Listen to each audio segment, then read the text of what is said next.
Hello, everybody. Everybody enjoying Dice Tower Con so far? It's fantastic. This is the best con that I've been to so far. My name is Alex Beresford, and I'm here to introduce the top 10 bad games by great designers. Woo. I wonder how many of those designers are here. Can't see that far, so I don't know. All right, I'm going to introduce these guys here. Of course, they need no introduction. To my left, and I said this last year, the handsomest member of Dice Tower. Eric is here this time. You can't use that anymore. And it's so ludicrous, I'm not going to argue that. and a fellow lover of one-player games, Z Garcia. Woo! Hello, everybody. Thanks for coming out. And over to his left, the voice of Dice Tower, Eric Summerer. Yeah. Hello, everybody. Smooth as butter. On the other end there, a guy that I always lose to, regardless of the game, every time, I always lose to Sam Healy. And the reason we're all here tonight, folks, Tom Vassell. Yeah! Enjoy. Boss. Yeah, boss. Good job, boss. I don't think that's the reason. I think people are here just to see what nonsense we will say this time. Yes, all right. That is true. Well, we always bring one of our more antagonistical. Antagonistical. Is that right? No. As far as I know, that's a no. Yes. Yeah. Yeah, so we're going to talk about the top 10 bad games from great designers. We all love these designers. Well, these designers are loved by many people. And but they're not always on point. And so we're just going to talk about, sometimes they make a mistake. Sometimes it's early in their career. Sometimes it was last month. No, I don't have any from last month, I don't think. I have one from last year. Last month? Definitely one from last year. A couple of them for last year. Yeah. One that's being released here? No, that would be true. No, that would not be true. So what we're going to do is we're just going to go straight down. We normally mix it up, but that's because we're off camera. So we're going to start with Sam. We're just going to go down all the way to number 1. And if we have time at the end, maybe we'll let you guys jump in. We will be very polite to each other, as we always are on our choices here. I'm nervous about this whole thing. That's right. This is my first video top 10 list, and I don't know what to expect. And I told you we're very nice. I believe this is what they call a trial by fire. Yeah. I've videoed these before. I know what's going to happen. Maybe, if you're good. All right, let's do it. All right, number... Oh, he has to do that. Oh, he has to do it. Number 10. Got more applause for that than we're going to get for saying the thing. Oh, right? That's all I have to do. This is Z great. was sitting next to him, too. It's awesome. I'm going to start getting closer and closer. By the end, it'll be like, say number 1. Say it. All right, so I guess we have to say that this is a highly subjective list, right? I mean, this is not empirical at all. Factual, baby. As opposed to all our other ones? Yeah, I mean, this is highly subjective. So I can understand if you will not agree with me. I'm actually expecting you to not agree with me on some of these, but that's part of why I put it on the list. But my number 10 is by a guy that I've enjoyed a lot of games from. I mean, Run, Fight, or Die is a great one. Arkham Horror is a great one. Is he here? Yeah, is Richard here? If Richard is here, that's fine. If not, that's probably better because he might be able to tell me. But one of the games that I was really expecting to like from him and I hated after a while was a game called Alien Uprising. And Alien Uprising, most of you probably have never even heard of the game, and that's why, because it's not that great at all. And it just was such a shortfall because I really respect Richard. He's a great designer. I like most of his games. And this one I was like, oh, that looks cool. No, it's not. It was actually very bad. That's why probably most of you have not heard of it. But go check it out at least. That's my number 10 from Richard Lanius. Great designer. Horrible game. Alien Uprising. That's his 10. That's his 10. I gotta go. Nice. Sounds respectful. I'm not worthy, man. I failed. I'm out. You got this. I can't even okay, well mine I just kind of dislike the game actually. All right, mine is from Vladish Vatul, who is of course like everyone's darling these days. Yes. Everyone likes his stuff, and he does some really, really great games. He also does some really, really funny ones like Bunny Bunny Moose Moose and such. The one I don't like of him is, well, actually several, but there's some I don't like of his that I still think are good games, but I do not understand how anyone likes Tash Calar. I really don't. The front of the box looks so exciting. People are there in an arena fighting, and you're putting Tetris-shaped pieces in a thing, and you don't know what your opponent's doing, and it's so boring, and I don't get it at all. I dislike it. Well, that's in the board game industry as a whole. Of course. Yes. Front of the box, not what's inside. I didn't get any hate on that? Good. No, well, I would have put him on the list if he was a great designer. So it's Okay, that was a small, minuscule glimpse of the real Z Garcia. I'm just saying, Studio Z Garcia is a beast of a monster. Just saying. All right, I'm going to start kind of tame. Tom Lehman is a designer I really respect. I love Race for the Galaxy. He's collaborated on some great projects, including all the Pandemic expansions. Great guy, really neat designs, but huge misstep with the 4th expansion for Race for the Galaxy. Alien Artifacts. That's a good choice. Oh, okay. It added this exploration mechanism that slowed the game down significantly and just took what is usually a pretty quick, momentum-filled game and grinds it to a halt, and I think it's a big misstep. My number 10 is Alien Artifacts from Tom Lehman. Wow, that's a good choice. So that's an expansion? Yeah. So with your number 10, you already screwed up. It couldn't be an expansion. We said top 10 bad games. It was a restart of the system. Not bad It's a reboot. expansions. I'm just It's saying. a standalone I'm just thing. getting warmed up, dude. All right. all right. My number 10 goes to. I feel like I'm giving an award. Goes to Alan R. Moon, whose game I very much I tend to enjoy. But Oasis is a really boring game that looks really boring and has a lot of tiles that are boringly colored. Well, that's and true. you put them in boring arrangements. That's also true.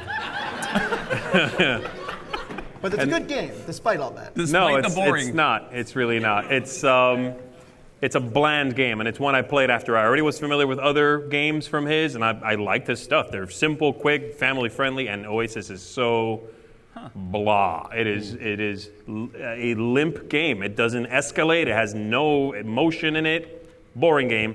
Oasis from Alan R. Moon. That's my number 10. All right. Okay. Number 9. Are you going to do this every number? I love this crowd. All right. You guys are my friends. All right, so my number 9 was forced upon me by Tom a few years ago when we were living in Korea, that when it doesn't first really came narrow it out. down. That's the rest of my No, it list. doesn't. What's that? That's the rest of my list. Games he made me play. Games that were forced upon us by Tom Basil.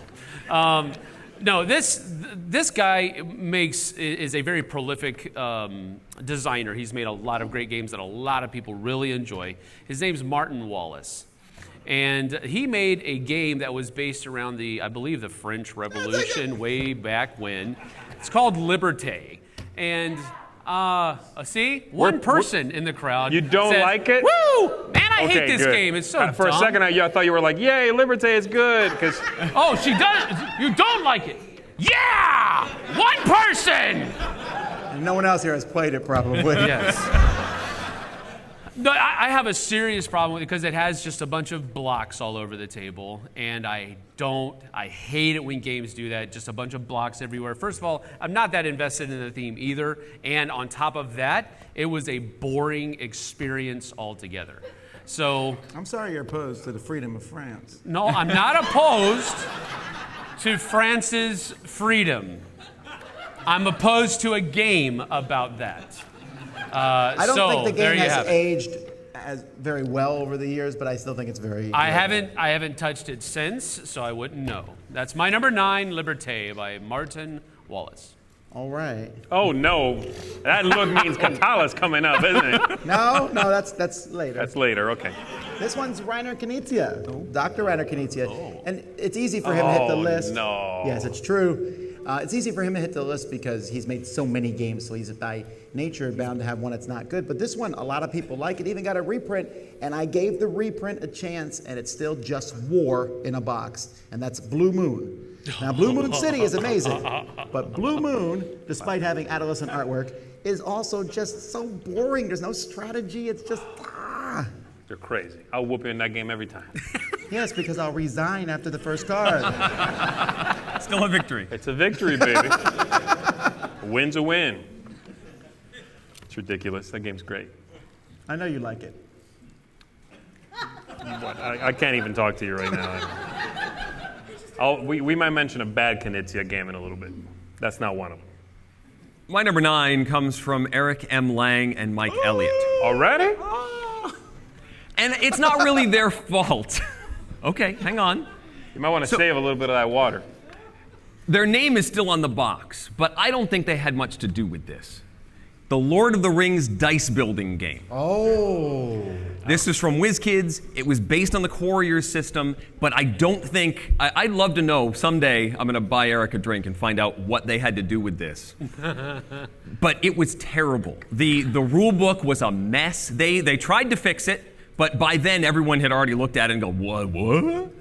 And even then, it was a cooperative game it was a semi-co-op thing that really didn't work. Why are you fighting for points when you're trying to all work toward getting the ring into Mount Doom? Why am I fighting against you? It took a lovely system and corrupted it, much like the ring. Yeah, it had a. You did this now. You did this now. Every game's the same. It was like riding It's a Small World and throwing a ring into the Mount Doom at the end. So you're saying That sounds like a good game. So, well, it's not their fault. Yes, at least. Lang and Elliott's name is on the box for Lord of the Rings, the dice building game. That's my number 9. Are you going to manage to be nice for the entire list? I'm going to try. Like an expansion for the first one. No. A game they technically didn't work on for the second. I'm working my way into this. Number this is one, unfamiliar to me. Knizia was near this booth once. He sneezed on this game. It was bad. Anyway, speaking of Reiner Knizia, my number 9 is Reiner Knizia, and I could have picked dozens of games. Boy, he's got like 212 designs or something. But Blue Moon is not one. That's a great game. But this is one that Sam taught me, actually, and it's called Stingy. Yeah. That's a knowing And it is a game in which you are, you are trading square tokens for other square tokens, and if they add up to 7, you throw one in and take a 4 and a 3. Oh, math. Reiner Knizia has a math degree. You can make fun of Knizia, but you lay off math. Reiner Knizia has a math degree, and everyone knows it. You know what I mean? Like you play this game, and you'll know he does. And elementary math he likes to show off. It's not a good game. It's a zero-sum, pointless trade square tokens for others. Nothing happens. It's a game that is dead on arrival. That's my number 9, Reiner Knizia. Number 8. It got louder. It's gonna. Oh man. Okay. All right. So my number 8 is a game that I believe just came out last year, and it came out with not much, but a good bit of fanfare. Matthias Kramer put this game out, and he makes some good stuff. He's a good designer, but Fight for Olympus was it felt like a game that was made 2 decades ago, and now it is being made again, or something to that effect. It just had nothing new for me at all whatsoever. The artwork was good. That's about the only saving grace that game had. So my number, 8, Matthias Kramer, Fight for Olympus. I thought that game was good. I liked it. No, it was not. I feel like we're mentioning such obscure games that a lot of people don't know the games. Could you do us all a favor? Whenever we say the title, if you've played it, can you just be like, woo? Yeah, not too much wooing. Just a little like something so we kind of know who we're playing to. Thank you. The public service announcement by the end of the tape. Oh, they'll know some of these games. Yeah, we'll get there. They're coming. Yeah, All this is the top. My 5. number 8 is from Bruno Fiduti, one of Z's favorite designers. Not anymore. No, I really do like a lot of his games, and some of them not so much. But one that I thought I would love based on the theme was Red November. I knew this was coming. Thank you. I really like Red November. I mean, I really like the idea of a submarine and everyone fixing it, and it was just such a chaotic mess. I mean, I like cooperative games. Fiduti should not design them. It was dwarves at first, wasn't it? It has always in a been submarine? dwarves. It's Yeah. always dwarves. Yeah, dwarf. I agree with you. I agree with you. Oh, you didn't like it either. I okay, did not like yeah, it seemed interesting. Like, oh, there's a sub and it's falling to pieces, and there's a Kraken outside, and there's dwarves. People are getting drunk, and it's why does this like work at the office, you know? And Yeah. and it just was boring and chaotic, and that's a really bad combo. Yeah. I thought. I- Sorry, I don't like it. Yeah, Fiduti's on my list as well, but he did other things. He did other things. Are we going to get to Bad hear things. If you're good. Yay. You're good. All right, what's your number 8? My number 8 comes from Martin Wallace. I love a lot of his stuff. Great designer. But when he was handed the Doctor Who license, he created a card game that mechanically is interesting. This won an Origins Game of the Year card It game. did, but it was based solely on the theme. And I have come around. Tom is like, this is a bad game. This is a bad game. It's not that bad, I say. Is it interesting? But it's interesting. No, this but is it's good. not the If good. you listen to our podcast and Eric says it's not that bad, that means in most people's language it's horrifyingly awful. So And he just hasn't admitted it yet. the Doctor Who card game doesn't feel like a Doctor Who card game. It doesn't. You don't feel like the Doctor. You don't feel like a companion. You don't feel like you're fighting Daleks. You're just playing cards. It's very abstract. It just doesn't. If you're going to be given the Doctor Who license, I want to see something like the 12 Doctors and not like Martin Wallace's Doctor Who card game. And that's why it's my number 8. All right. Don't mess with Doctor Who for Eric. My number 8 is Mr. Eric M. Lang, and this is Bloodborne.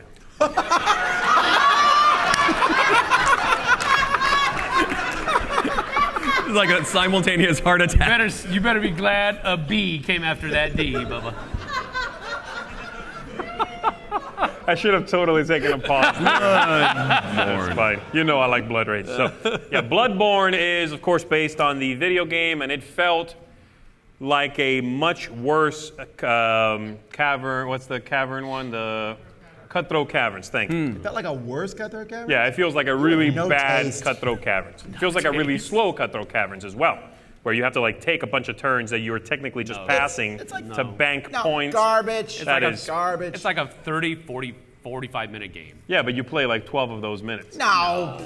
No. It's a really boring, lame, just uninteresting, and then I'm I got not even your talking back, about Pete. production. We'll get him later, bro. Man, I got you your be pad, quiet. Pete. Yeah, By the everything's dark. Everything is just moody, but without anything to back it up in the game. You play a card, not randomly, but like you pick simultaneously, and then you might get something, or you might not. Oh, where's Eric? I You're want just to not good at it. reach up and slap him. He's really tall. He's very tall. Anyway, Bloodborne, I do not like at all, and I don't think you will either. What? I don't know. Number 7. All right, so everybody's picking on Bruno Fiduti, so I'll throw my hat in the ring as well. Bruno Fiduti makes some good games that I really do enjoy. There Yes, are a really good number games. of good games that he has made or he has been part of in the design process. So when this game came out, when Warehouse 51 hit the table, I was interested in the theme automatically, collecting artifacts, scoring points from those artifacts, that type of thing. Great. But the closed bidding system, I hated, because the money that I pay, I have to give to the person that's sitting next to me. So if I just never understood that at all. I hated it. It was not fun. You don't like to give to others. And yes, that's in a game. I don't. You are correct, because you're essentially giving them more power than you have, and I just don't like that. You're against sharing. So that is Warehouse 51, and again, not much of a reaction because well, I don't know. Show of hands, how many of you have heard of Warehouse 51? That's pretty Okay. good, That's actually. a lot. pretty That's at least good. 'Cause how many of you have 51 played it, though? That is less than half of the people that are There's in here. 12 people that have Less played than it. half of the people that are in here, and this is why, because it's a very broken, horrible game in my opinion. So Yeah, that is Warehouse 51 by Bruno Faduti. It would have been my number 11. Really? Yes. Yeah. See, it's just not that good. They're agreeing. I like Bruno Faduti. I like a lot of the stuff that he's done, but this was a for me. It's a technical term. I believe it's THPPPPPTTT. That is correct. Was it a spelling bee? That was the worst word. Spell. I know. Spell. Can you use that as a sentence? Okay, can you use it in a sentence, please? All right, my number 7 is Klaus Teuber, who is known for many games, but mostly just one of them. And so, for me, the game of his I do not like at all is Catan, the dice game. All right, yes. Catan is fine. Now, Catan, a dice game, seems fun when you play it, right? You sit there and you roll dice and you mark in things. It's a roll and move, man. It's rolling right. It's a rolling. Yeah, that one. That's what I meant. Now, roll and I'm not right thinking is today. resurging in popularity today to where some companies are even calling themselves that and blah, blah, blah, blah, blah. Yes. Yay. But this one was really on rails more than anything else. You rolled and you did what you rolled. Okay. There was a little bit of push your luck, and it's just not very good at all, I think. Eric, Yes. rescue me. Donald X. Vaccarino is my next subject. I would like to, before you get into this, Yeah. I didn't put him on my list at all because he's designed Dominion and a bunch of bad games. So I would argue that he is not a great designer. Well, I like several of his other designs. I did not, Name 'em. however. I liked Kingdom Builder. What a horrible game. So that- bad. I put Nefarious on the list, Okay. which That's is true. That's true. it's maybe the low-hanging fruit of his. It's probably his least popular design, And yet still got reprinted. and yet still got. I don't understand that decision, but Nefarious is a mad scientist game. It had some variable conditions and powers and stuff that you were playing to score points, similar to Kingdom Builder, but it just didn't feel like you were being mad enough for a mad scientist I'm mad game. enough when I play.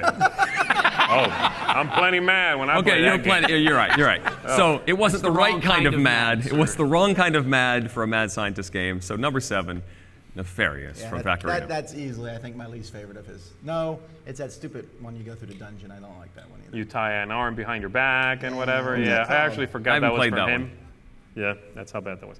Okay, so to spread some hate here, this isn't really hate, but spread the love, let's call it. I'm now, my number 7 is going to be Matt Leacock, who made my favorite game. I don't want Sam to think it's all Eric Lang hate. And this is Matt Leacock's Nitwit. That's not a bad game. It's just a boring one. I believe Yes, they disagree. I believe they just clapped more Like than they 4 have people. for any of your choices. Mainly because it's Distinctly Matt over 5. Leacock, and a bunch of them were like, "Ooh, Matt Leacock," and then they bought it and played it. You bunch of suckers. And It didn't help that the box said, like, from the maker of Pandemic. I believe the word pandemic was bigger than Nitwit. Yeah. And it's just a blah 1998 party game, right? That's the thing. It's like a game that feels like it came out, 2 decades ago, and it's uninteresting. There's nothing new there. It's got string and it's got weird bits, and he, I swear, raided a store and thought, I'm going to make a game. Give me a challenge. He's like, give me a challenge, buddy. Okay, make a game with this stuff. He was at I don't the know what he yarn was store. thinking. I don't know what he was thinking. But anyway, Nitwit is just not very interesting. That's my number 7. We should pause here and tell all the designers who are watching this we really do like you for the most part. We do. Hey, man, that's- pandemic. I don't need to Not reiterate Sam, that. but I do too. We like you. All right, say Eric Lang, say it. No, I'm not, Number 6. Every time. I love it. Now this designer has already been mentioned by, I believe, Mr. Basil, although I am choosing another one of his games that I know is... See, it's one of those games where normally you wouldn't think that people would like this game very much, especially gamers. But this game has been liked so much by gamers, Ooh. It's confusing to me It's confusing us 'cause we don't know what that he's talking so about. I know many what he's talking people about. like this game. But Vlada Shavatal made a Oh, game boo! No! a couple of years and ago. no one's agreeing with you. I don't care. Codenames is a horrible game. Right. That means they've played it, right? I don't care. Codenames breaks down to this.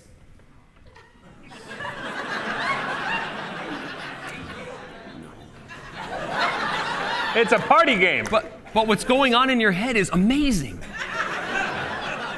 I don't need to have a party in my head. When I play a party game, I want to have a party out here. Not in here. It's a bunch I of can sit I in just my hear room. maracas. Whenever I play Codenames, there's just maracas going off in my head. Chaka, chaka, cha, chaka, cha, chaka, cha. And I'm like, I don't know what to... Chaka, cha, chaka, cha, chaka, cha. It's horrible. I cannot deal. So, I respect the man, and I respect that he designs good games for the most part. Codenames confuses me. My number 6.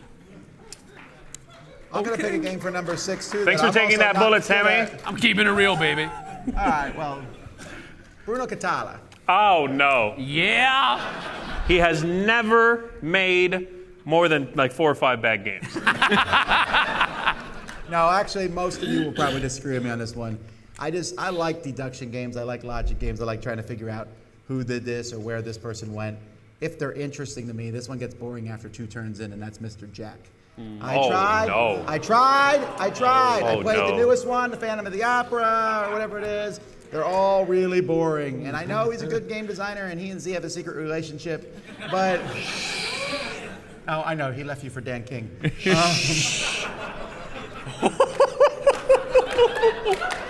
Quiet.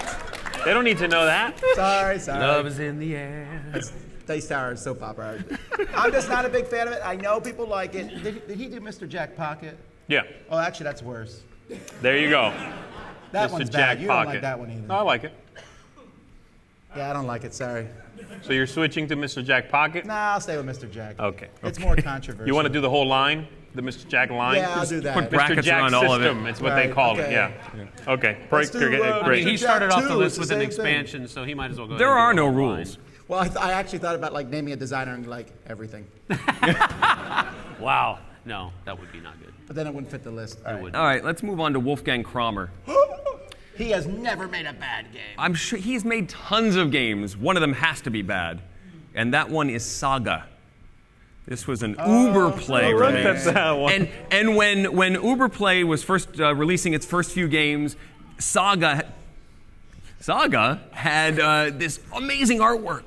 It looked like you were going to be doing a fantasy adventure and building a civilization, and it was a Yes. very confusing card game with colors and symbols, and it didn't feel like you were doing what was on the box. And I played it once, and it immediately left, and I don't even remember that. I am at a loss for words. If you've never played and don't- you've played Linko from Kramer, it's sort of a predecessor similar? to that. Yeah. I didn't hate Saga. I Saga's was okay. I it was looked at not, it when I was looking through for the list. I'm like, Kramer, he's got to have something bad. I was like, Saga Yeah, maybe, but that's like his worst. He Yeah. really has a pretty good track he record. does. He does. Still, it was not what I wanted out of that game, out of the theme, out of the box. Saga, my number 6. Sorry, he didn't make the game you wanted. Well, isn't that what all of these are? No! No, stop Okay. reality checking us. Codenames is definitely bad. Yeah. Okay, my number 6 Bit 2. is a game called Zombie Aki 2, Attack on Moscow, from Ignacy Chevicek, who made a game called Zombie Aki 2. You'd never heard of it, had you? I said the whole time, and you were like, who could that possibly be? Could be anybody. And there you go. Wait, that's like... This is a game he designed. It says his name on the box unless he stole it from someone. I have never heard of this game. Oh, yeah. Well, Well, he made a game called Zombiaki, you see, And then he made Zombiaki 2. which I've never played, so it couldn't be on the list. But then he made Zombiaki 2, and I'm thinking, Are you making this up? no, this is a real game. It's a refinement of the system. I'm thinking, I did see this title. Ignacy and- is a smart dude. If he made a game called Zombiaki 2, Attack on Moscow, it's got to be better That doesn't than even sound Zombiaki good. 1. It is not It's like a a movie you watch at 2 in the morning. Yes. It is. It's a lame little card game with like cards coming at each and you destroy, and there's a bunch of symbols on everything. This was when Portal was still like crazy, and symbols were on everything, and the rule book made no sense and stuff. And then the game wasn't that interesting on top of all those issues, so you can safely skip Zombiaki the sequel. Is it worse than Rattle Battle Hold the Loot?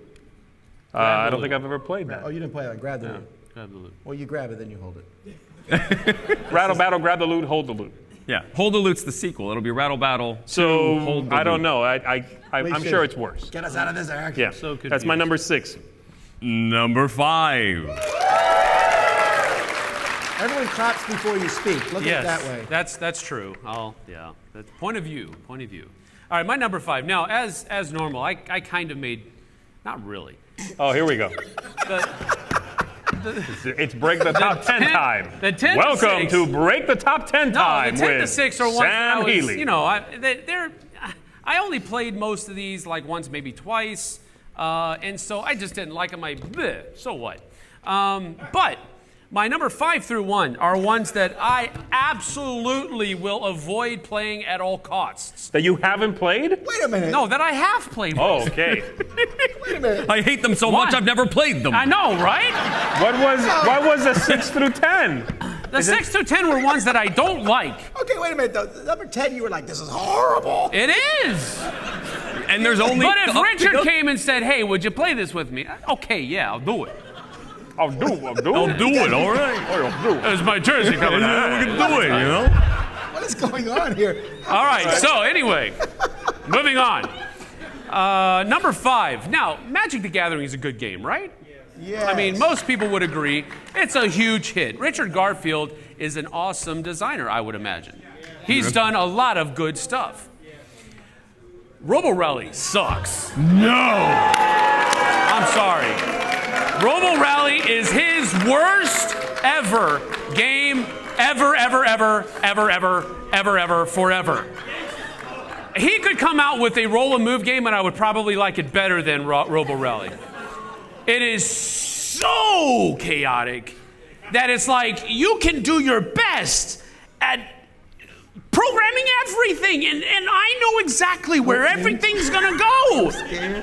But this Yahoo sitting next to me says, Hey, I forgot I had this card in my hand. that's so stupid. I was supposed to play this card instead That's a of new that voice, one. though. I have to give him And that. so, That's pretty good. I knocked you over that way. Oh, and I did it again. Knock it off. And again. Oh, this is so fun, isn't it? I'm like, no! I hate you! Sounds like you're mad at him, really. I didn't do it. Isn't the game's It's not fault? me. This It's is one of your getting kids real. or something. So, my number 5 is Robo Rally, a different echelon. Lower, much lower than anything else Richard Garfield has ever designed. We're not going to make it to number 1. He's He's going gonna have an aneurysm. I feel better now. I got it out on my chest. So did Tom get you to play the new version? Is No, it and I will better? not. Oh. Okay. No, I'm not stupid. I didn't Yes, know him thank anyway. you. My number 5 is also Richard Garfield, who has done great games like Robo Rally and Magic the Gathering. Mine is a game you may not have heard of called Pecking Order. This is a. Oh, I played that. Is it bad? It's not that bad. I'd play it over Robo Rally. Also, I would poke a rabbit with a stick over. Pecking Order is this: you have a line of cards in front of you, and you're playing birds on each side and trying to outdo the other person. Except it's like, wow, every game played exactly the same. And he tried to add one little twist into it somewhere. Yeah, it's twisty. It's not very good, as you noticed all the people playing it over there.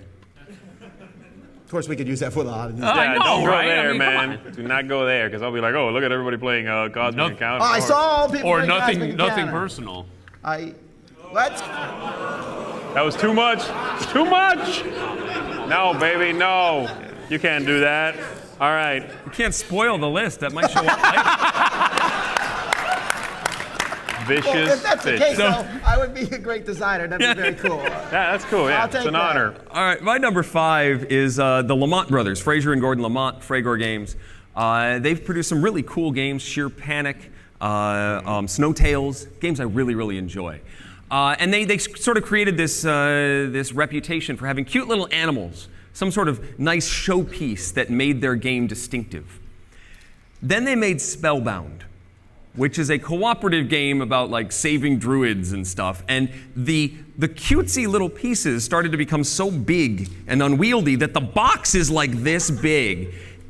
And Spellbound wasn't that interesting a game to justify bringing home a box this big. And I think it started them on a trend where they were much more about the curb appeal of the game than the game itself. Well, their last game was just a Had like tiny little markers and a giant mountain, and that's the game. And You could hang that thing on the wall. I did see someone playing it here, though. It's in the library. Really? Yeah, I saw a Game of Gnomes on the table today.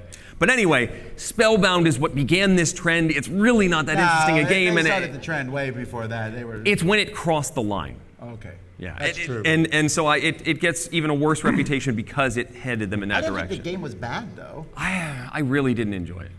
Ooh, that's bad. Yeah. That's about as bad as it gets. for That's him. like That's really, the exact really, same really what you bad. just said as what Sam went off there. That's the same thing. That's like volcanic eruption for him. I yeah. was really put off by the whole thing. Darn it. Darn it, it wasn't that good. It's my number 5, Spellbound. I found it only so-so. All right, my number 5 is Michael Schock, who is a designer he's a Eurogame designer who I tend to enjoy. His games tend to be very simple, very streamlined games, usually a little bit dry. I used to like him more than I do now, I'll just put it that way. But he's got a couple, and this is one of them, that are really just too much, too dry. And then he went and made a weird choice in this one. The game's called Selenia. And Selenia, This is my number 11. yeah, it's a trading in the Mediterranean game, right? You like load ships, you sail them, they unload, you do it again, and then whatever. Who cares? You've played, even if you haven't played. That's how like middle of the road this game is. But then, at some point, someone along the design process thought, you know, we've done the trading in the Mediterranean thing with humans. I think it's time we make all these traders look like cats. And so the artist drew a game that has just regular garb and ships and time. You know, I mean, it looks like a regular trading in the Mediterranean game where everyone is an anthropomorphic cat. For some reason, it's just cats. They're not even trading like catnip and stuff like that. It's gold and fur and so Yeah, but like- there's no other difference except the people's faces are cats. They're just cats. And it makes no sense. And the whole time I played, I'm thinking, why are they cats? At no point in the rule book or in the game does it even like wink at you and it's like, you know, cats, get it? No, it's like, why are they? So it's actually a little known fact that this isn't a pasted-on theme. This actually was begun from the ground up. If cats were trading in the Mediterranean, what would those mechanics look like? And it just ended up that it was exactly what humans would be doing if they were trading in the Mediterranean. Wait, It started in a completely different place, and they trolling us right just... now? It's an experimental game. This is Eric trolling? This is good. Oh, cool. I loved it. All right. It's a Fantastic. good thing Anyway, that Z and I like still are friends because the first game I ever played with you was that blimp game. yes, Mad Zeppelin. Mad Zeppelin, and this was like the second game. And I was like, well, it looks interesting. There's cats. And we opened the box. Like, why are they cats? If you read the rule book, it doesn't even mention the fact that they're cats. It's weird. It's like Anyway. they made the game. They're like, we need to spice it up somehow. Let's Make throw it them for a loop. Those gamers won't be expecting it. Anyway, that's my number 5, Selenia. Number 4. All right, my number 4 is a game that focuses itself around time travel. Now, time travel is a very interesting concept for me. I've always loved the concept. I've loved books, movies, TV shows, you name it, that are based around time travel. It's just a very interesting concept to me. Yes. And so, Donald X. Vaccarino came out with a game. Not a great designer. He is actually a decent designer. And so I was like, okay, great. He has this game called Tempura out. And Tempura was, oh my That's delicious. goodness. Tempura? Tempura, yeah. Horrible game. Tempura, horrible game. I remember playing this at our game night, and we played it, and the whole game, we were all looking at each other. Openly crying. No, we were not. No, we weren't crying. We were like anticipating. When is this going to get good? And so we would continue round after round after round. Is this going to get good? Hopefully, maybe soon. Did it get good? And it never got good. And I mean, goodness gracious! This is Eric right now. We Come here, little kitty. We literally sat there when the game was over, and we looked at each other silently. Which is rare for our group. What did we just do? This was a horrible experience. We don't even really understand how the person who won. None of us did, including the person that won. Horrible. I hate this game. I will never play Tempura again. Never, ever, never, ever. And I might even mock you if I see you play But it. at least Too it much. looks good. No, it didn't. Hey, no. you actually forgot you won that game. I did? Yeah. Don't care. My number 4, Tempura by Donald X. Vaccarino. My number 4 is a twofer. I love both these designers normally, and that is Richard Borg, who's here, not hopefully here, and Alan Moon, who has done some amazing games, Ticket to Ride, etc. But they have really combined to make one of the worst games ever made. I mean, really bad. I mean, I was so disappointed because it was like Alan Moon plus Richard Borg, and I was just getting into the new modern games. Warriors, all right? It's just called Warriors, which makes it really easy to look up on Board Game Geek. Warriors was originally pitched as a Risk dice game, which Knizia did a little bit better later on. But wow, it's so bad. I mean, you basically just play some cards, see what happens, and that's the end of the game. They made an expansion with dragons. Yeah, I was about to say, didn't that game get an expansion? I think they came out simultaneously. Oh, okay. Which is, because they knew with these two, how could you fail? I think they went and burned them, hit them. No one's like, hey, Alan Moon, and he never made this game. If they cross it off, it's really bad. I mean, it's famously bad. That's the thing. It's really bad. It is. If you haven't heard of it, look it up. Right? It's famously bad.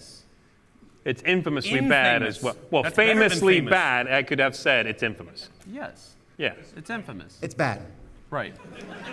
It's not. It's infamously Oh my bad. goodness, Eric! No, that's double negative. Infamously bad is a double. I can say famously bad. So my number 4. It's very infamous. Back me up. Back me up, people. Okay. My number 4 is from the Splotter team. Joris Viersinga and Joran Delman. I love a lot of their games. Bus and Roads and Boats and Food Chain Magnate. No. Oh, wait, how long did that game go? 5 hours, yesterday? 5 hours, but that's beside the point. 5 hours? I was teaching it. I There played was some 4 games, it's fine. 8 lunch. There was some That's still frustration. playing. It's fine. It's fine. I lost. It's fine. Oh. How can you play a 5-hour game with no hard work? So Splotter. This is not about Food Chain Magnate. It should be. No. Splotter decided to make a pick up and deliver game in space that didn't use dice. And it's called Duck Dealer. Oh, how dare it not be Merchants of Venus? How dare it not? And that is of interest. It has a silly sense of humor. But it Is that what that rewards cover's you. supposed to be? A silly sense of humor? Yes. Is what that ducky, That- a rubber there's a- ducky there's a on duck. a ship is supposed to be?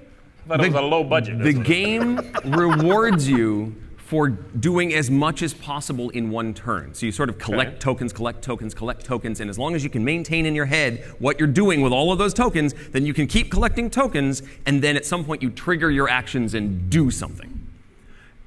And so near the end of the game, you think Codenames is bad.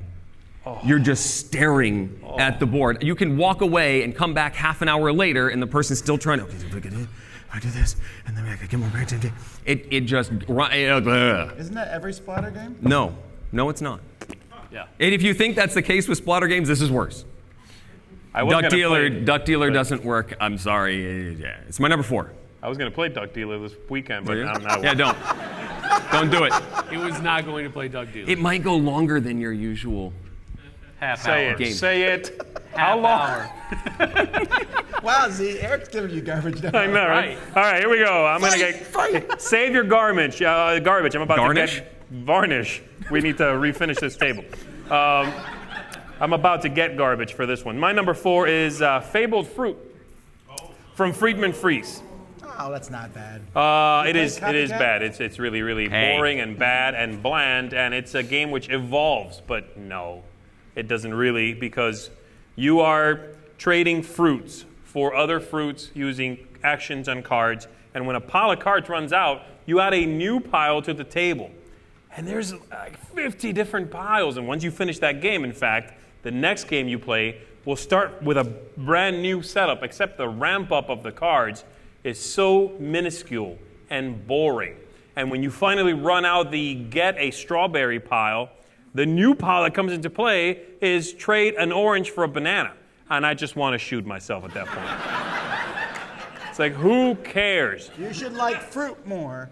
This is so, like, you don't do anything interesting ever in the game. You make smoothies. You make smoothies, but you can't drink them. So that's not that fun.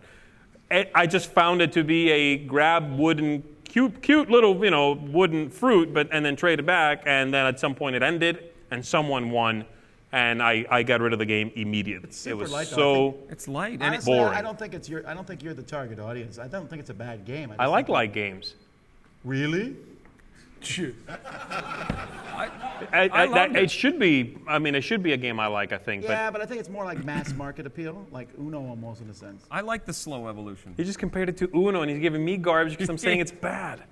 No, it's like a good Uno. It's like a good Uno. Oh, hold on, like Cosmic Encounter. Uno's coming up later. Okay. Anyway, You're gonna Fabled be tricked. Fruit is not good. That's my number 4. 3. Wow. I feel like we're getting worse here. Yeah, pretty much. Reiner Knizia has already been mentioned, and those games that have been mentioned were, I guess, bad. I don't think I remember playing all of the ones that have been mentioned so far, but this one, again, was pushed upon me by Mr. Vasil. And this was back when I was first getting into games, so I was a little naive, and so I said, yeah, sure, I'll try it. No worries. it's going to be a good game. I like sometimes dealing with numbers, although I don't like using numbers too much in games because I don't want to feel like I'm working. I'm not that great at math. But this one is, the theme was interesting, finding lost cities in the middle of all of these different things. No. And I cannot hate this game more because it is so boring. The theme is non-existent. You're trying to find lost metropolises in the number forest, yes, or the number mountain over here. Oh, or the number river over here. Woohoo! No. Did you bring popcorn? Because this would Glorified Racco I got is you. what Lost Cities is. I will stay on my foundation. Glorified Racco. My number 3 from Reiner Knizia. It's been over a decade since we started this, and you're still Get wrong. over it. Nope. You know what would be better?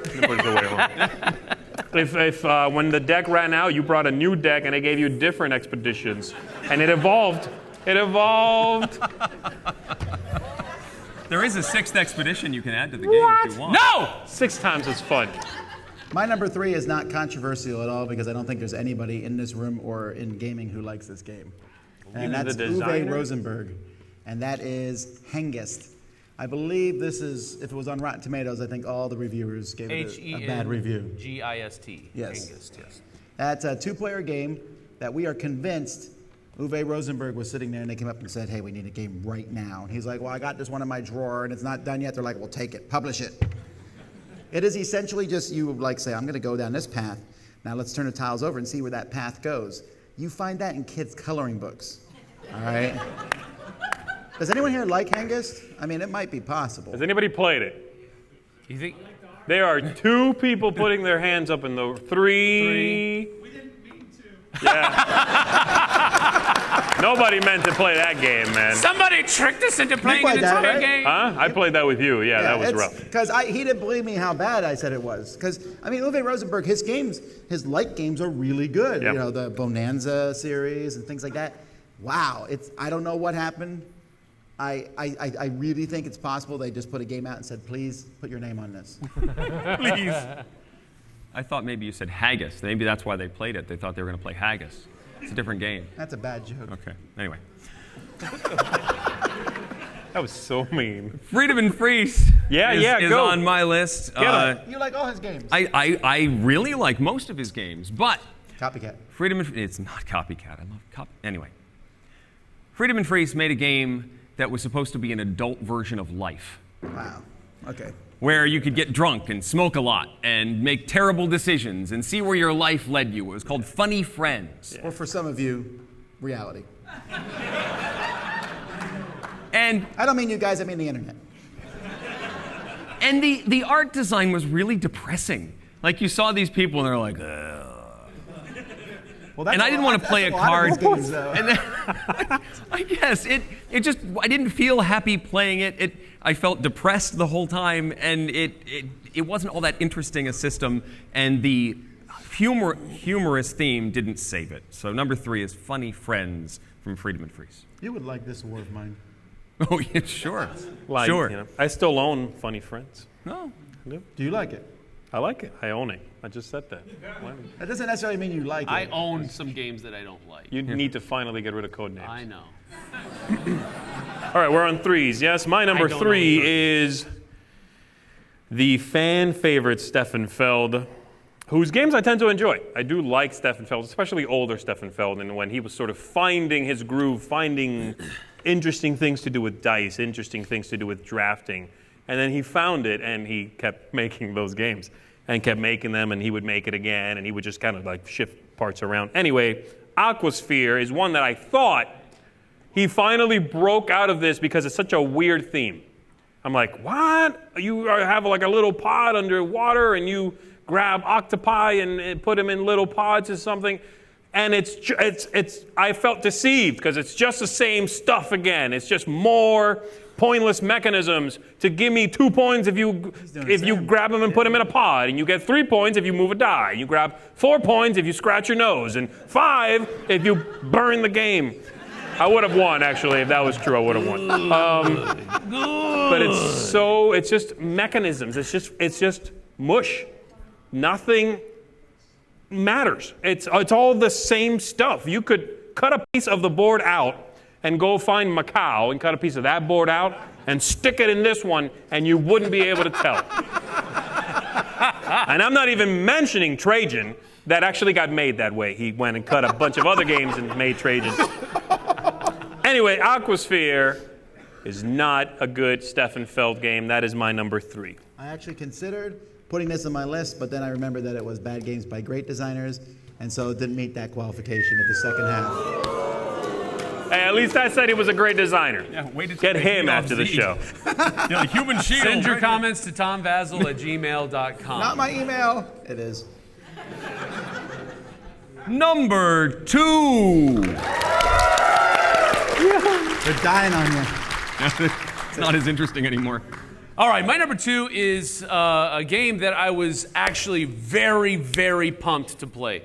I was very interested in giving this game a try because the man that designed it had his fingers in this new trend called legacy games. And he came up with Risk Legacy, and then he came out with Pandemic Legacy with Matt Leacock. And man, when I heard that Rob Daviau was going to make a game that I now pleasantly refer to as Cfall, I say Cfall. Oh my goodness. What a horrible experience that was. And not only that, you have to do it over and over and over and over. Now, I'd like you to pause for a moment and go back and watch our first impressions of the game. Yes, please do. Because he was not like this then. No, I was being very, because I love the guy. I love his designs.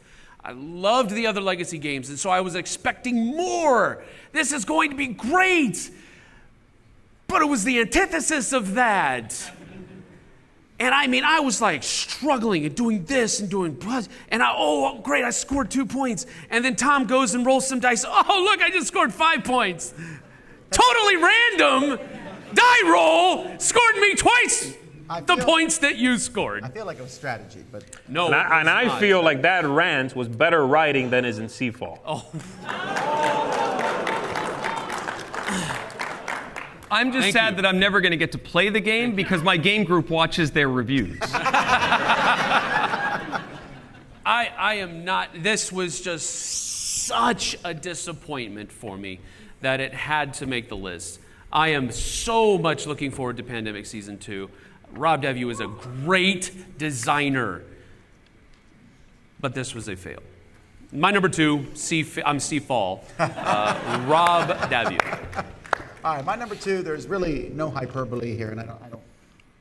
If we had done this, let's say 6 or 7 years ago, I would not have even called this designer a great designer because I had only this game to go by. Ooh. But now he's done really good games like Libertalia. I really like the Libertalia, sorry. The Batman game I really like. Ethnos is an amazing game. Paul Amori is a great designer, but he wasn't always. All right. He made this game called... Throw you off the roof, that's what it's called. Oh, Vasco da Gama, yes. Which I know some people like, but yeah, whatever. It looks neat. It looks like you're sending ships out, and I realized it was the game that when I played it, I almost snapped, and I was like, "Are you kidding me? I've done this with cats. I've done this so many times. What are we doing?" And then you would pay and move, and the prices would switch like insignificantly, and it was this math problem in a box. It was really bad, and I've clarified my position on it very clearly, I think. So I won't go on, but I do want to clarify that. Despite that, I think he's a great designer. He made some great stuff. If he comes out with a game now, I'm first in line to want to see what it's like. Hopefully he gets a better graphic designer than Ethnos did, but. That was just random hate for no reason. I know. Hey, that's too mean. Oh yeah. We can say anything about you want about these great designers, but that was cold. Too much. You went over the line, good sir. I did not. Does anyone think Ethnos has good graphic design? That's what I thought. All right, so how am I wrong there? Pete Shire's like weeping in the back. Seaman did not make the game. Horrible game. Or Spaghetti, whatever made the game. Not Spaghetti, but... Spaghetti Western. I don't care. Yes, got it. Vasco da Gama, bad enough. Yeah, go ahead. I'm not finishing the line. Awkward silence. Number 2. Oh, hello. He did. That was like a creepy pause. He was like this. So I like Mystery of the Abbey. That's not okay. Japanese. Oh, this I is enjoy Ink and Gold. We've been waiting.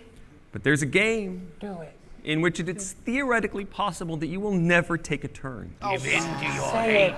Say the name. And you'll watch people across the table use the insurance adjuster, and you'll see them, and you'll be like, that is a great roll, and I really want to use that roll. And then you get it in your hand, and I finally get to use the insurance adjuster. Say it. And then this roll that's the assassin goes, the name. oh, I don't know, I'll take out the insurance adjuster this turn. Say the name. Sit it out!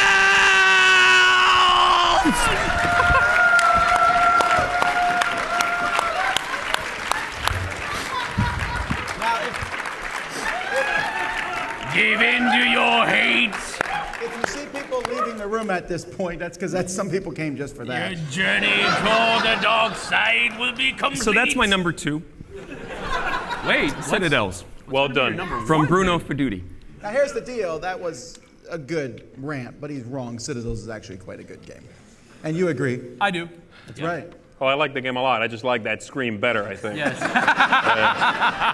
that I good. lack the strength to argue with you. All right. My number 2 is my favorite designer, Bruno Catala. And I threw in as a bonus Antoine Boza. So, yay, 2 for 1 on this one. The game is Dr. Shark. Has anybody played Dr. Shark? I owned Dr. Shark for a little while. Nope. Really? That is 2 people in the room, and Tom's one of them. That is wild. Okay, anyway, Dr. Shark is a game in which you have, you're diving in a pool at a mad scientist's house or something, and you're scraping the bottom of the pool Like during a party. It's like the weirdest theme. It's like completely nonsensical. But the mechanisms make less sense than that, so it's okay. What you do is you reach your hand in a bag of tokens and you feel the tokens for their texture, and then you pull it out and you go, I'm wrong! About 52 times in a row. That's the game. Didn't you once make up a game that had these same mechanisms? I believe Lice Shower is a better game than Dr. Shark. And I've never finished it. And it's yet to be finished. I've never finished it. All I know is you feel things and it's in the dark, apparently. So, But the game comes with a shark-shaped maraca. It does? Yeah. I completely forgot Like about if you're that. taking too long feeling the pieces, you take the shark and go, you're taking too long. Oh, You're my taking too long. I'm not touching you. That's I'm not horrible. touching you. It's number 1 now after I remembered that. I would argue that having a shark in it makes it worse. It's a really, really bad game. So, right, Dr. come on. Shark, just I got avoid your it. back, You're good. Pete. Come on, man. All right, that's my number 2. And finally, number 1. Oh my God, he's so dreamy. I love his voice so much, he's so dreamy. All right, now my number 1 is a game that came out to much fanfare because it was being touted as the most innovative game of all time. It had so many different ways that you could play it, and it came with this book that you could match all these different mechanisms to each other, and you could do this, and you could do that, and you could do this and that, and those things, and you can do it in 504 different ways. What's it called? 504. I knew that, I was kidding. You just said it.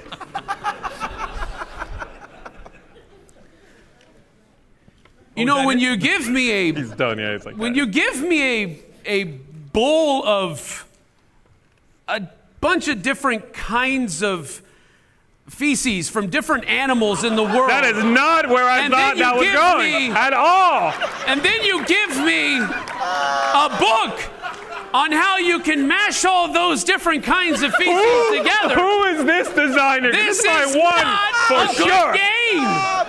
I'm It making might this my be number innovative. 1. It might be innovative. Feces but bowl. that doesn't mean that it's good. Dog pop. Dog pop. I don't want to know Stop it. 504 different and ways have to fun. play with kangaroo poo. What, is that an expansion? You're blowing my mind. I need this game stat. Poop Bowl, the game. Friedman Ugh, Freeze is a prolific designer. He is a brilliant individual. This is where he kind of probably showed off a bit too much. 504 is not a good game. My number 1. I don't have anywhere to go from No, here. no. Yeah. And if it was all cat poop, I would know it's Michael Schott's design. That's the Selenia sequel. That's the Selenia expansion. All right. My number 1 is a game most of you have not played, but I look at it as evidence that even the greatest of designers do really, really bad things. Eric Lang is on my list. This is the one that you said was going to be on my list. I knew this was on his list. Yeah, I talk about this often. Whenever I introduce Eric Lang, I say this is the designer of Senator. Senator is when Fantasy Flight was basically just shooting out silver. They called them silver line games because they weren't as good as the other games. Is that why? Is that the whole, that makes sense, kinda. It's These silver. came It's not in gold. second. It's silver. Well, These they are were. okay. It was their name for their small box line, and some of them were actually quite good, like Blue Citadels. Moon. No, that's not that. Never mind. I'm Blue sorry, I Moon don't was even one of hear them. that word anymore. Yeah, Blue Moon was one. So that was bad and good. But Senator was one in which you were a senator and you were backstabbing and stealing from other people, and it has all the sorts of things that he does a really good job at, except the really good job part wasn't there. I mean, finals, the biggest problem with this game was the scores. Like the final score would be like 2 to 1 to 0 to 0. Very exciting. And it was just like play some cards, I assassinate you, I don't know what happens, random stuff, you win. really bad, and it was the first game of his I had ever played. I met him at a convention, like, this Eric Lang designed Senator, and I was like, who cares? Yeah, I mean, I didn't say that, but I was like, oh, okay, I'm really sorry you read my review, you know. And now we like him slightly more these days. He's not, again, I almost put Midgard on the list too, but he remade that into Blood Rage, and now it's amazing. But Senator is pretty bad. My number 1 is from Reiner Knizia. He's number 1 because he had Farther to Fall. I really like many of his designs. What could but this there's be? gotta What be do you a think lot. this could be? What, that Eric would pick? Yeah. Let's see. He likes the Euro game stuff. It won't be like T&E and stuff. Is it a I hate popular that game? game, but A lot of people like this one a lot. they do. Okay. How old is it? It's early 2000s. No, it can't Early be Through the Desert. That's a 2000s good would game. be Through the Desert is 02, I think, right? Tigers and Euphrates. Do you hate that one? No, I love Tigers. That's earlier. That's like 99. You're right. Is it Monuments? Because Monuments is pretty. Anybody else bored right now? Wait, don't tell us yet. Come on. Go. It's Taj Mahal. Oh, okay. That's true. Taj Mahal I find Okay. infuriating because you are investing these. So I put down the card and I want to bid on this particular aspect of this particular auction. And then everybody else plays other colors except this guy decides to play the same color I want. And so now I'm faced with the decision, do I abandon this resource I just put out here or do I invest even more? But maybe that's all I had in the first place, so now I get nothing. And all these people are like, I get stuff, and I got nothing. Or I can invest more, and then this guy goes, well, all right, I'm now you're out even more cards, and it just want to rip it apart. You know, I've noticed that your top 10 is a lot of bitterness involved in both of your games. Don't you? You guys are bad at gaming, it sounds like. And it translates into you thinking the games are bad. Codenames is a brilliant. I can't get through that sentence. I couldn't do it. Anyway, I couldn't. my number 1 is Reiner Knizia's Taj Mahal. My number 1 has actually been mentioned, so this is anticlimactic. I think I know what it is. It was on Tom's list. I don't know It what can't it be is. Senator because you don't. I haven't played it. Oh, is it Warriors? I haven't played that either. I'm smarter than you. I No, avoided he already those did games. for duty. I haven't done for duty. Again, he's not that like for me. I think it's that one. It's definitely not that one. It's not that one. It's- Rosenberg. It is Rosenberg and it is Hengist. Because it's really that bad. Because it is that bad. It's not even that I like Rosenberg that much. I think he's smart. You know, he's a smart guy before he was abducted by aliens and made Agricola. What happened? Whoa, you made Bean Games, dude. And then you went off for a couple of years and came back and you're like, this is the biggest game ever made. And it has everything in it. You can have a fireplace or everything else in a house. It's insane. It was the biggest game. And then he remade a bigger one. Anyway, something happened to him. I don't know what it was. But then after he was big and popular, and all, he went and made Hengist. And it's a non-game. It's so boring. You put it perfectly when you said it's like a coloring book. You just flip over tiles and move a little ship, and you go, it's colorful also. I'm pretty sure it's a game that he meant to be for kids, and no one got the memo. No one told anybody else. And they drew it like it's for grown-ups, right? It's got that Clemens Franz artwork and stuff, right? And it's like, oh, this one's got to sell to the Agricola crowd. It's a kids game, and I'm pretty sure no one knew. And he's probably angry about that. And then he went and made a bunch of other bad games. Anyway, Hengist is that bad, which is why it is my number 1. Wow, so horrible.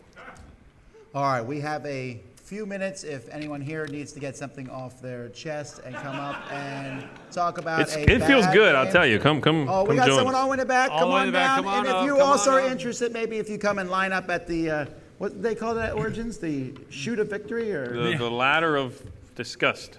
The tunnel of victory. That Tunnel one. of victory. So if you'd like to on? do something, come on up and get in on? line so that way we're not waiting too long.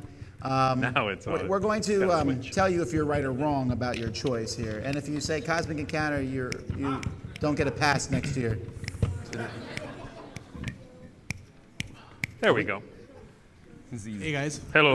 Hello. Well, introduce yourself first and then tell us why we're wrong. No, you guys get most of those right. Okay, cool. Codenames is wrong, but that's okay. So you guys have heard of a designer's done Kill Dr. Lucky, Tack, Brawl, James Ernest? Yeah. You've listed like his 3 good games. No, he's done maybe 5. Possibly. But have you guys had the experience of doing the American Idol card game? Oh. Is this a published No, but game? it sounds Yes, this good. is absolutely doesn't. a real published game. It's a real thing. You've And played it it. is really, heard about really it. bad. You are trying to match songs to song people. So it's from season 3. So there's some good singers, but It's You're based dealing on with- an actual specific season of the show? oh yeah. Oh my goodness. However, you would think that the most important person out of American Idol would be in there, right? No. No, he's not. Simon Cowell is not there. Instead, you have Judge Nasty. Judge Nasty. But still, Paul Abdul and Randy Jackson. Yes. Yeah, they're both in it, but But Judge but Nasty. not. Judge Nasty. Judge Nasty. I need to use that in everything now.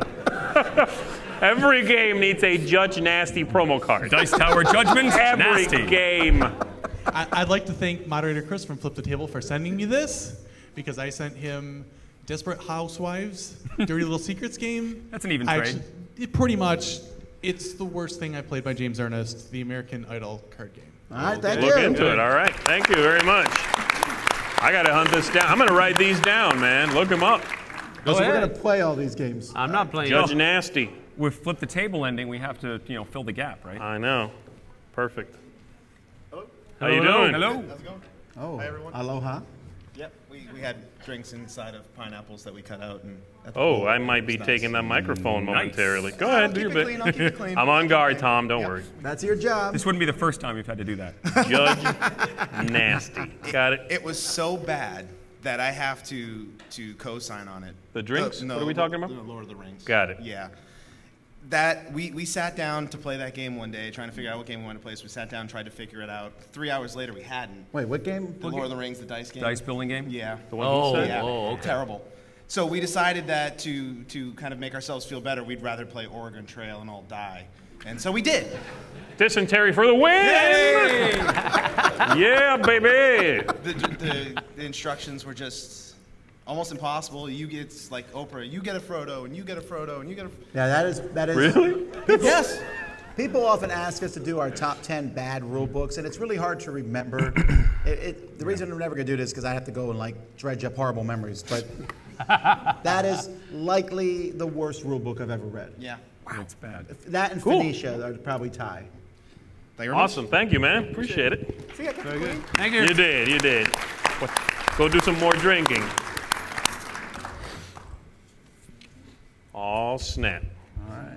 This is a game he played with me, probably. No. Is it me? Hey, what's up? Hello, Justin. I keep this game in my collection strictly to remind myself not to fall into the same pitfalls and traps as always. It's a cautionary tale in your collection? Sort of. It's a Knizia game, and it was a Spiel des Jahres recommended game. Okay. Quo Vadis. What? Quo Vadis. Quo Vadis. You have to win with 2 conditions. You have to make it to the Senate, which is the final spot, and it's a negotiation game. So you actually have to somehow make it there, and you have to have Talking at like- least. You have to have. Ooh. Sorry, Quo Vadis. No, you that's have to good. be in the Senate by negotiating, and you have to have at least some points, or the most points rather, in laurels, which are the point system. So you have to win by 2 conditions, or there's no point to the game itself. Okay. It sounds fun. It's got a really interesting cover, though. I'll tell you that. If anybody's seen the cover for this game, it's inspired by Marble, and that's where it stops. Yeah. It's like, maybe make it look like Marble, and don't add anything else. It's not a fun negotiating game because you have to sort of backstab people, and you don't even see the backstabbing occur. It's like, why did that even occur? And then you're like, wait. Sam probably would love this game. Backstabbing. Backstabbing, dude. Impronounceable. Yeah, I unpronounceable. usually don't backstab people in games. I usually don't. Do you do it outside of games?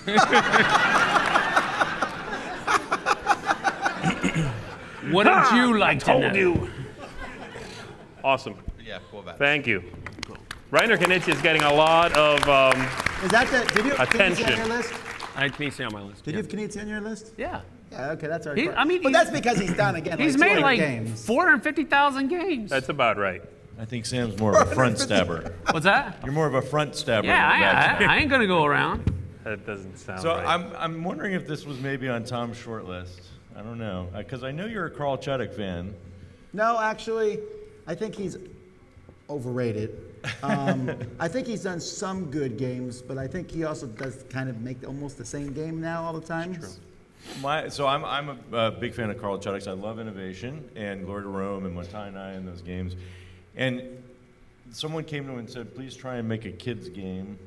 And I don't think he can do it, so he came out with Bear Valley. It wants to be a kid's game, but it is for kids Doogie Howsers who are like in college or something like that. I think Bear Valley is okay. It's just one of the worst graphic design games. That too. But it's still a new company. That's an icebox laugh right there. It's Stronghold Games. He has a fake feud with whatever. You'll get it. Well, that's my vote. I like it. Actually, my vote was Hengist, but I figured I'd come up here anyway. Give my second vote. All right, good stuff. All right. The hate is starting to flow. Now we're getting into it. All right, put the microphone right up to your. There you go. Like this? There you go. You got it. So Settlers of Catan is a really good game. Okay, However, the travel edition is not. Really? Why? The little dice shaker, the dice hardly get rolled enough. So right. So I'll end up rolling the same number multiple times. Really? And if I you're keep not even getting a near 6. it, it's really hard to win. Any game you can improve with a Pop-O-Matic is not that good. You know? Also, the pieces, they're not individual tiles, and instead they are grouped together into large chunks. So there's even less customization available. Pronounce that better than you. Yeah, you did. Ouch! This is the truth. Yes. How did this turn into? Oh, hate. It's true. It's true. Hate. I think he's All right. done. Yeah, all right. Yeah! Thank you. Oh, that was fantastic. Come on up. Bring the hate. Judge Nasty. I did write it down. Okay. Judge Nasty's down next to me. I'm not Judge Nasty. So my family bought this game with me on the trip. Oh no. Yeah. It's not working. Okay. So my family bought this game with me to a trip down to Washington for a wedding to pass the time away. But when we started playing the game, we were all happy, and when we came out, we were all crying. And now the family's What's the game? in ruins. Aquarium. Amazing. What's the game? Aquarium. Aquarium. Well, that's from what? Z-Man? Is that right? Yeah, Yeah, Z-Man. right before they sold it was Z-Man like their game. last bad game. Yeah. I have heard that game looks like a really deceptively cutesy game and is Yeah. actually really nasty and difficult. And It's not even easy to play, really. yeah, that's what I've heard. Yeah. So we all bind the fishes in the game, and at the last phase, all of ours died. No one won the game. We all is a tied really for sad last story. place. Why are you laughing? Awesome. Thank you.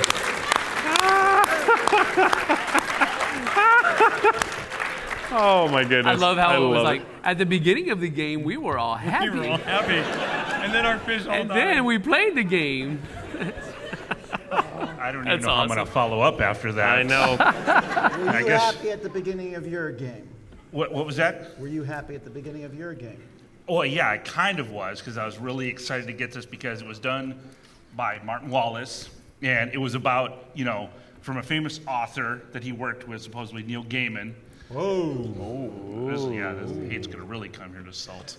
Anyways, but it's called Study in Emerald.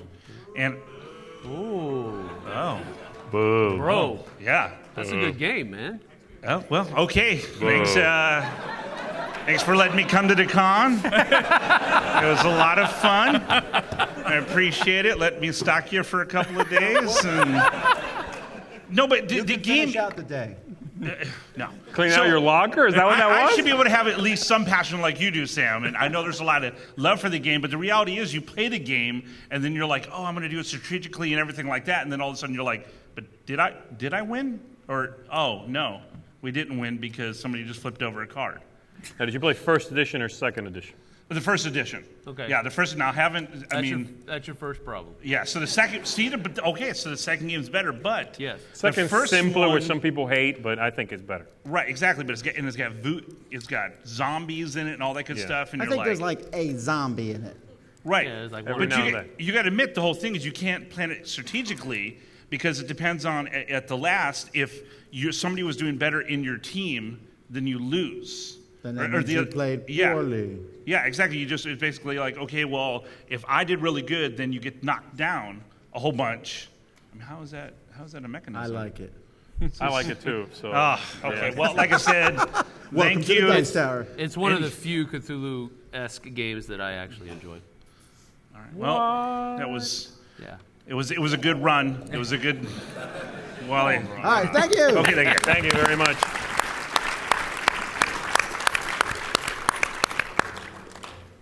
Right. So Stefan Feld has made some good games.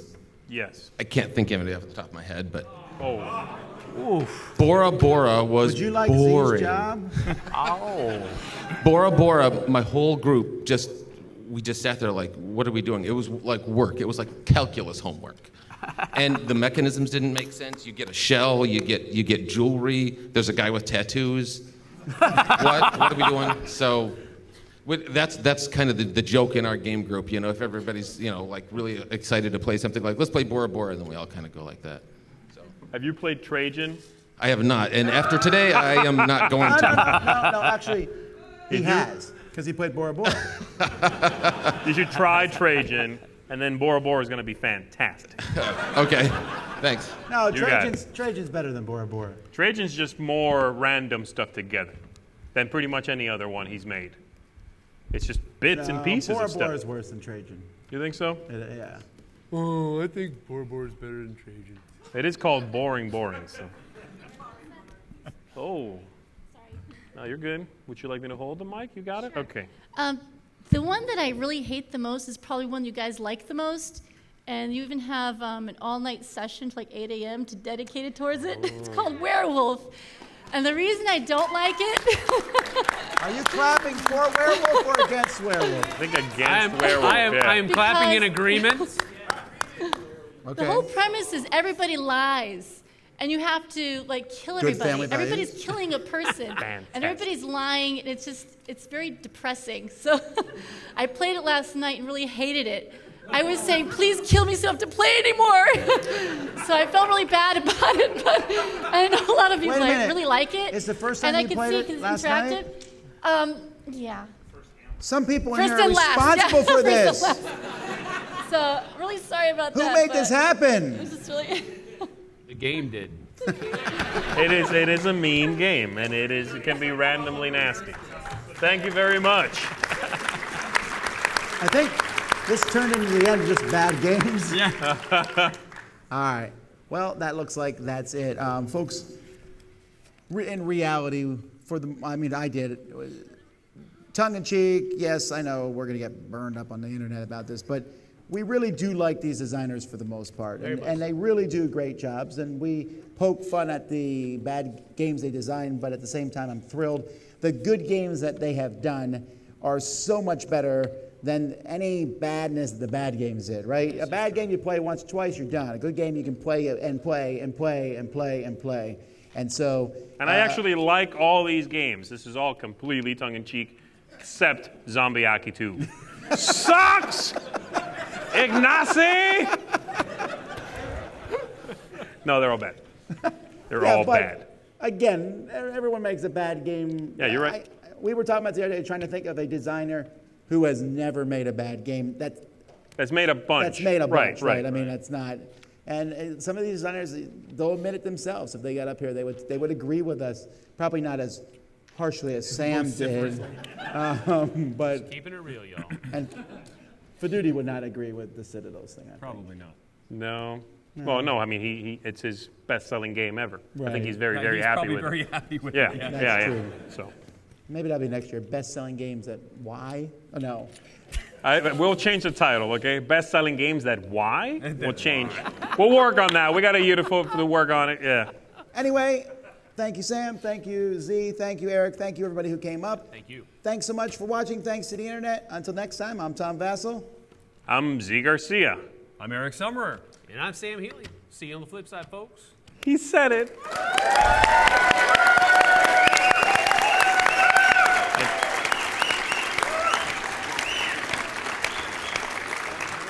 All right. As well as our top-rated audio podcast at Dicetower.com. You can also find other great shows at DicetowerNetwork.com. I'm Eric Summerer, and you've been watching The Dice Tower. The Dice Tower is sponsored by Cool Stuff Inc., where you can find great games for great prices. Cool stuff in stock. Check them out at CoolStuffInc.com.